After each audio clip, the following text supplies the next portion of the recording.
welcome to Fable Talk. This is the Fable's End official podcast or pod thing or voice memo or voicemail or whatever you want to call it. This is a way for me, Steven, game designer, game creator, to communicate with you in a more direct and simple way that is less ambiguous, more regular, and also you can get a little bit more of the tone and feel of how I'm saying things or why I'm saying what I'm saying or what I'm actually trying to say.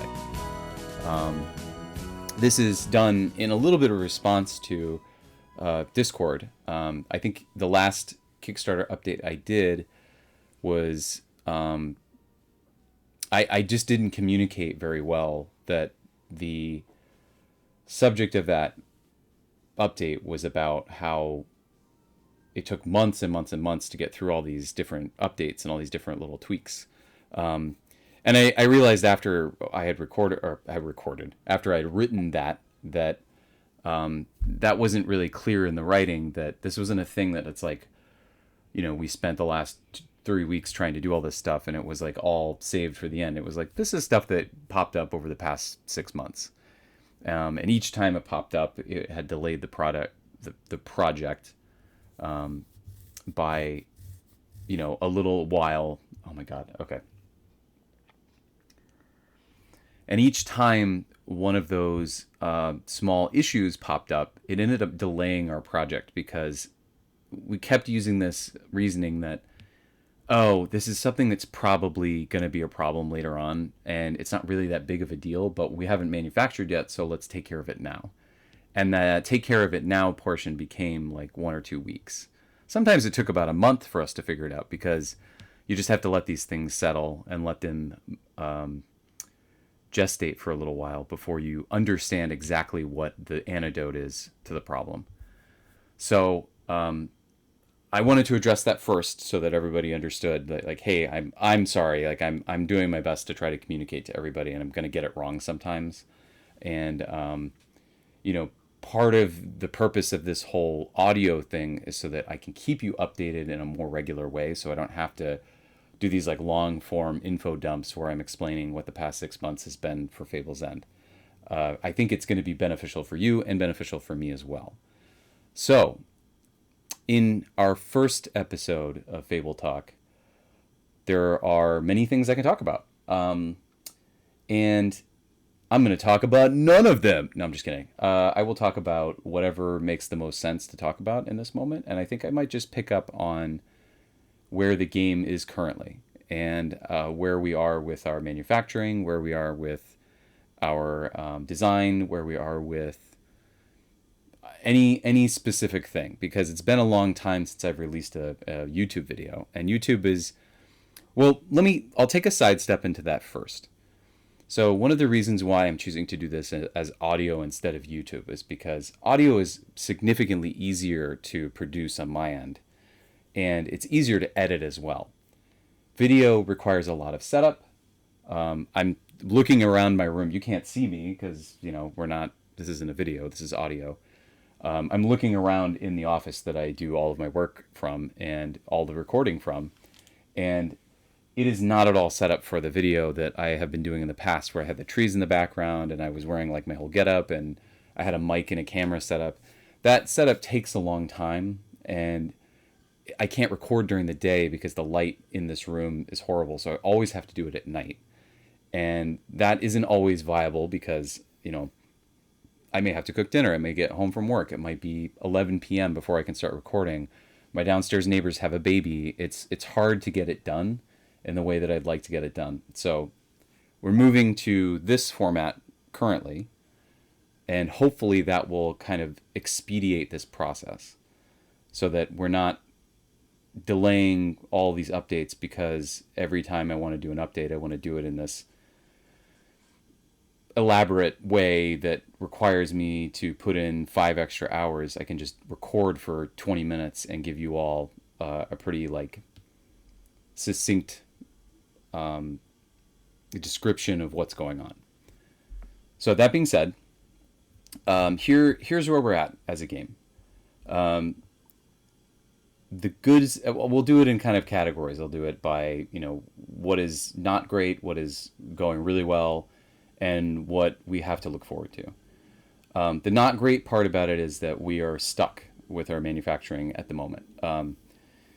And this is partially timing. It's partially that the new year kind of changed things. I don't know if anyone has been following the other updates on Kickstarter, but we did run into some financial stuff with the tariffs that are going to come up.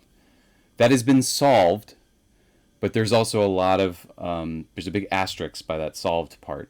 We ended up securing money, and that money ended up not being as much as we were initially promised for like a variable that's completely out of our control. This is like it's a very complex story. It's not something I can go into because it's revealing personal information, and I don't want to do that. But we did secure enough money to handle those tariffs that we're going to be paying. But it was not something we had factored into our initial Kickstarter because that was, more than a year ago. And that was before we knew or understood even that those were going to be implemented as a part of the new administration. So that has set us behind because we couldn't pay for it. We couldn't. When you make an order with a manufacturer, what happens is you send all your files in, they look them over, then they send you back the proofs, then you give the approval for the proofs, and then you put a down payment on the total amount of the print. For us it's something like $5,000, maybe more than that. I have to go back and relook at the numbers, but it's in that area. There's like it's something like a third of the total cost of the print run. And I can break down some of these costs further because I know people will start doing the math and be like, well, it's only 5,000 and it's 15,000 for the whole thing, and it's like we have to pay for cost of shipping, we have to pay for shipping insurance, we also have to there's also a fulfillment service that we're going to be using that costs money too, so it ends up being far more than 15. It ends up being somewhere in the 25, which is about how much we asked for, which was good, but that's pre-tariffs. So we don't know exactly how much we're going to be paying in tariffs, but we had to secure quite a bit of extra money to make sure that we covered it. But that did slow us down because you can't pay for something, have it manufactured, then have it shipped to the United States, and then not have the money to pay for it to not have the money to pay for the tariff. If you don't have the money to pay for the tariff, they're going to destroy it. So we had to make sure that we had enough money before we even hit go on this whole thing. Because if any point our large inventory of games and mats and sleeves and coins were all on pallets somewhere and they're just sitting there, that means that they're vulnerable to anything. They could be vulnerable to damages, they could be vulnerable to theft, they could be vulnerable to mismanagement, they could be vulnerable to be putting on the wrong shipping or the wrong ship, or put in the wrong place. So there's a lot of variables that go into when you're making and producing something at large scale and you're shipping it overseas, or you're looking to import it from overseas. It's really important to have all of the money before you do everything, because at any given point during the whole process, something could happen and you need that money to pay for it immediately. If you don't, you're increasing the volatility of the entire logistics operation. And that's just something we can't afford to do. We're kind of like wrapped up our entire business budget into this thing. Every single penny counts for it. And the longer we wait for it, the more and more expensive it becomes. So all that to say that the tariff situation did set us behind a lot. And I know I went into it in detail with the update that I gave quite a while ago. And now we're starting to get more of a clear picture as to what these tariffs are going to be, but it's still unclear in terms of how they will be applied to us specifically.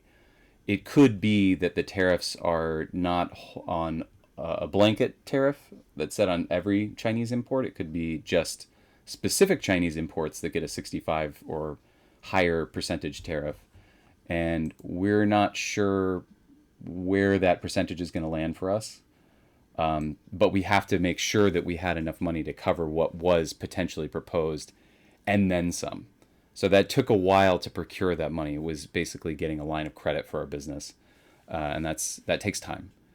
We had to go through a bunch of different agencies. We had to find the right one that would enable us to get the credit that we need, and also enable us to use that credit to make large purchases.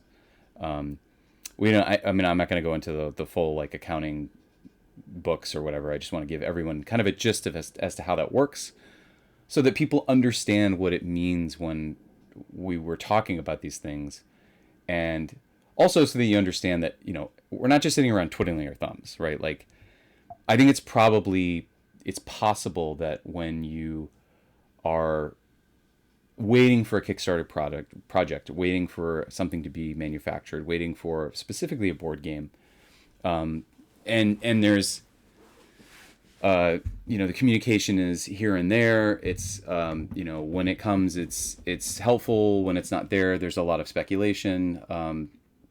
It probably makes sense that you would, or anyone would, including myself, would be like, well, what are they doing, right? And that's the hardest part to explain, because sometimes that explanation is really mundane. It's like, well, we're doing taxes, and taxes take a long time. And, it's like finding receipts for things that we purchased last year. And, we're reviewing our budget, or we're, planning ahead for the future, or we're trying to figure out which conventions to go to. There's so many different aspects to this project, and so many different aspects of the company. And that's not to say that we haven't, or I haven't made any mistakes, or that I haven't done anything wrong, or that we have approached this with an absolute perfect execution. It's more to just say, like, this whole project takes a really, really long time. And once it gets going, like, the good part is that once we manufacture, once the games are on a ship, once they get to the warehouse, once they are fulfilled to our backers, once we have it on the market and we can actually deliver the game, the whole system changes. Everything changes, because now we're generating revenue. And when we generate revenue as a business, it enables us to do things. We're operating on basically like zero revenue. So the only money that we have is from the Kickstarter and from whatever we can procure from a line of credit. And all that money is reserved for our basic necessities. Like, most of it, like the probably 95% of it, is devoted to manufacturing. Everything else comes out of pocket. So when things come out of pocket, that means that, I myself or Kwame has to pay for them. And we've paid for a significant amount of it. Any convention we've gone to has come out of pocket. Travel expenses have come out of pocket. It's been and that money doesn't come from nowhere. Like, that's, we don't have an endless supply of revenue for it to come through. Now, once the game gets into people's hands and we have revenue, then that completely changes. Fables End Online will also help with our revenue stream, which will bolster the game in IRL. And we will be able to generate a lot of funds that will, a lot. I say a lot in quotations. You can't see me using my fingers as quotations. It will generate revenue for us, which will just make this process a lot easier. We can actually outsource some of this work to other people so that we don't have to do everything ourselves. And, maybe at some point we'll probably hire some artists, we'll probably hire some graphic designers, we'll probably hire some web people. But we have to have money in our coffers in order to do that. So when it comes to the state of where we are in manufacturing, we are currently waiting on our manufacturer in China. There is a Chinese New Year is happening currently there. The way it works in China is that it's a multiple week long holiday. It's kind of like the Christmas season for them. If for those of you that celebrate Christmas, where everything winds down, people take weeks off. The factory is currently not operational, so we're at the mercy of that schedule. We were trying to get everything moving before then, but part of it was that we were coming up with some of the files that we got. I explained this a little bit in my update on Kickstarter. Some of the files we got back were incorrect, and their prep was not done the way that they were just making sure our manufacturer was like, hey, we just thought we'd point this out to you because we weren't sure if this is what you wanted. And this is how it's appearing for us on our end. And it was like, oh, yeah, actually, that makes a lot of sense. Let me go back and like make those adjustments. It was simple things like the rule book border needed to be set a certain way. And if it wasn't, it was going to get cut incorrectly and it was going to look not good. It was going to look unprofessional. And I was not willing to let that go. So I had to come back in and like redo the rule book again for like the fifth time. And that's been solved. Our sleeves, for example, were sized incorrectly in the file. That was just a complete oversight on my end. So just to give you a little bit more insight as to how this works, when you send the files over, you basically send 3 different versions of the file. One is this is what we want the file to look like after it's been cut. One is this is the file that has where the cut lines are, where you exactly, you put like a red line around where the things are to be cut. And this is the file that's the master file that you will use to print. So one of those files was incorrectly sized on my end. And so when they looked at it, they was like, we're not sure which file to use and like what size you're meaning to print at here, because these are the wrong size. And in reviewing it, I was like, oh, actually, these are not the right size. I just used proportions to the cards and not the actual size. So it was an important edit that needed to happen. And I fixed it, and I thought we could get it submitted before the holiday, but the holiday happened, and so we were just stuck waiting. Once those are done, though, so February 8th is when the manufacturer opens up again. Once those files are submitted, we're good to go. We just need to make our payment, our down payment, which is a wire transfer to our manufacturer, and then we're golden, and then they start printing. And then once they start printing, they'll be able to give us a timeline as to like what will be the next step. So that's where we're at with the core set. That's not my favorite thing to report. So that's kind of like the bad thing. But as I explained earlier, I did not do a good job of explaining how, rather, I didn't do a good job of securing confidence that, yes, we've made a lot of tweaks in our core set. A lot of those tweaks were really necessary. And I think I gave the impression that those tweaks were a constant thing that we were always doing because we're like constantly discovering things. And the reality is that it was like a month later we would discover a new thing and then have to, revise and then apply that and see how it would work in application, and then be like, okay, this is great. So all the solutions we found for all these problems were actually really, really good. And they pretty much addressed all of the issues 100%. I don't foresee us having any other issues pop up for the core set. And even if they did, they would be so minor that it would be like, we can make this an update. We're at the point now where we really don't want to be tweaking the core set anymore. Unless there is some fundamental flaw that makes it entirely unplayable. We don't want to tweak it anymore. We want to move forward with it. We want to get it done. We get it printed so it's in your hands so that you will have it, and you can start playing ASAP. So that's that.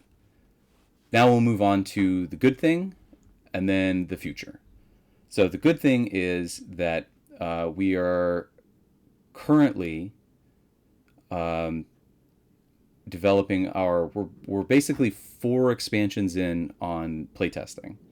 And this is not like 4 expansions like it's all theoretical. It's like these are cards that have art, that have text.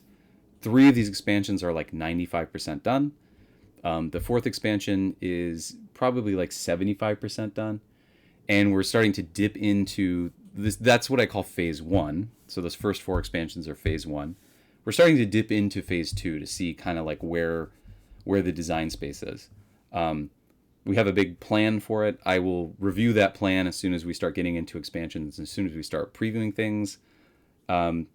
That plan has yielded several cards already. We probably have, I don't know, something like 25 viable designs for phase two. Maybe, probably even more than that, actually. It's probably something like 50 because a lot of those designs were created earlier and they just need to be updated or tweaked or kind of like mashed together with phase two. Phase two is a really big, like really ambitious, complex expansion set. It's going to be 6 individual expansions, and I won't go into any more detail about it. I'm super excited about it, though. I think it's going to be one of the coolest things Fable's End will ever do. In addition to our already cool expansions, this series of expansions in Phase 2 will really take the game and evolve it into a new place.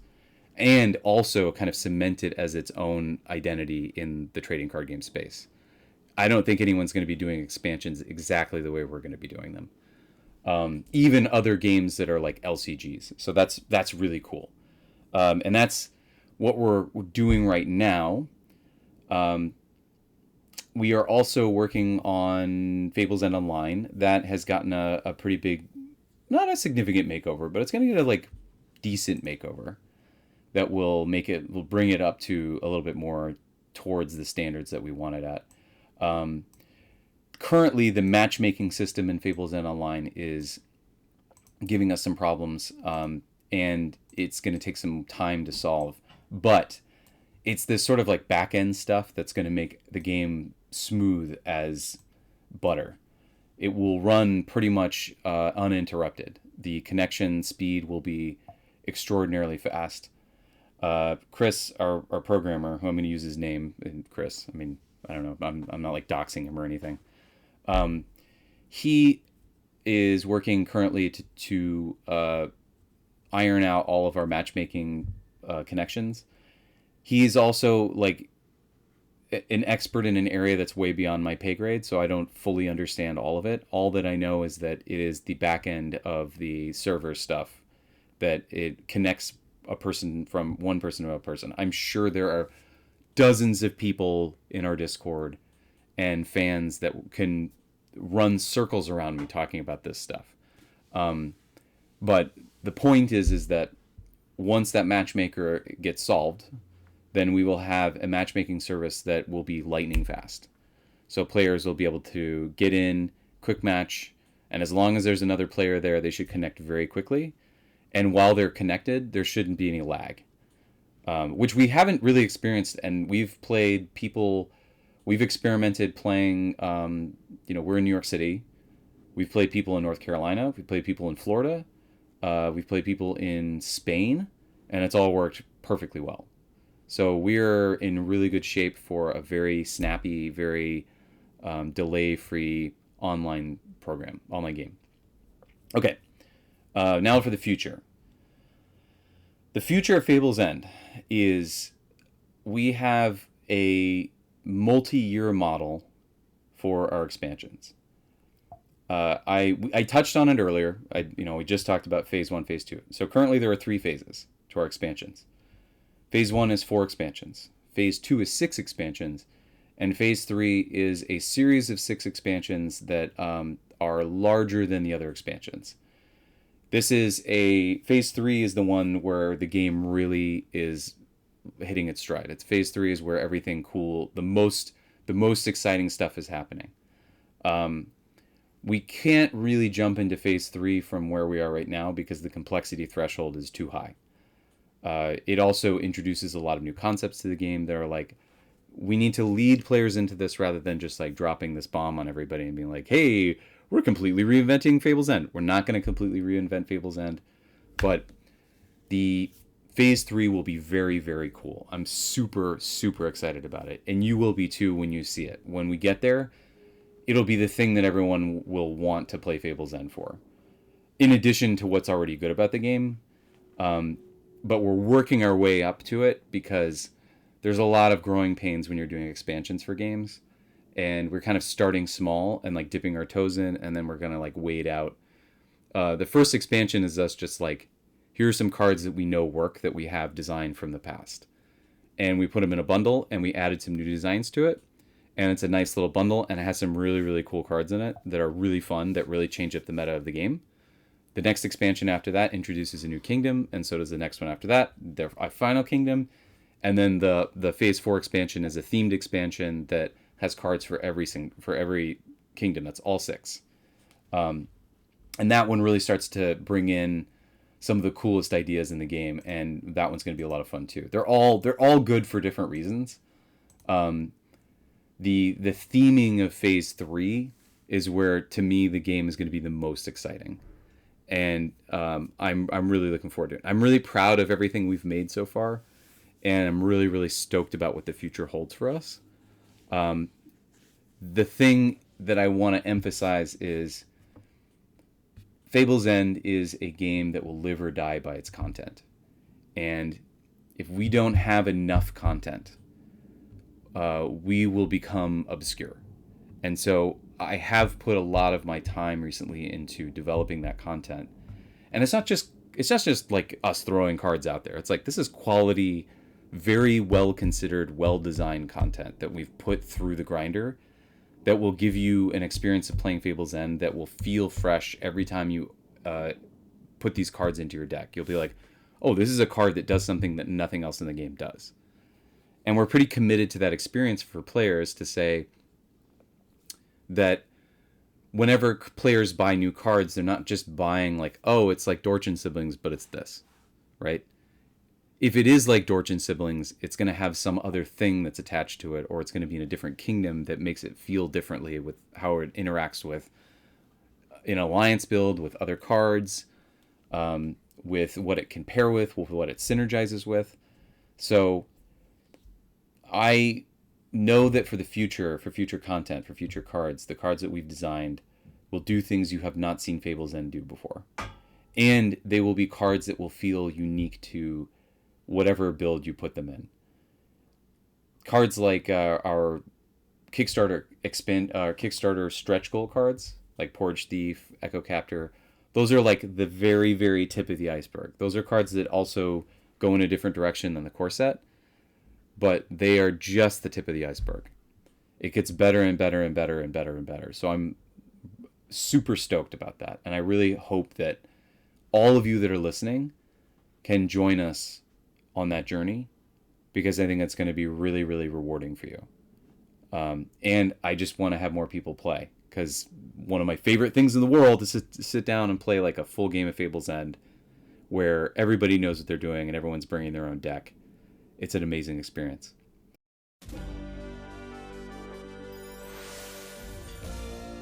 So that is going to do it for now. I know this is kind of like a thrown together episode. This is the very first thing we're going to do. Hopefully I can do this on a weekly basis. And given the fact that this was only about 28 minutes so far, it seems like it's very likely that I can do this pretty quickly and pretty regularly. So hope you will join us next time for Fable Talk, and we will talk to you soon.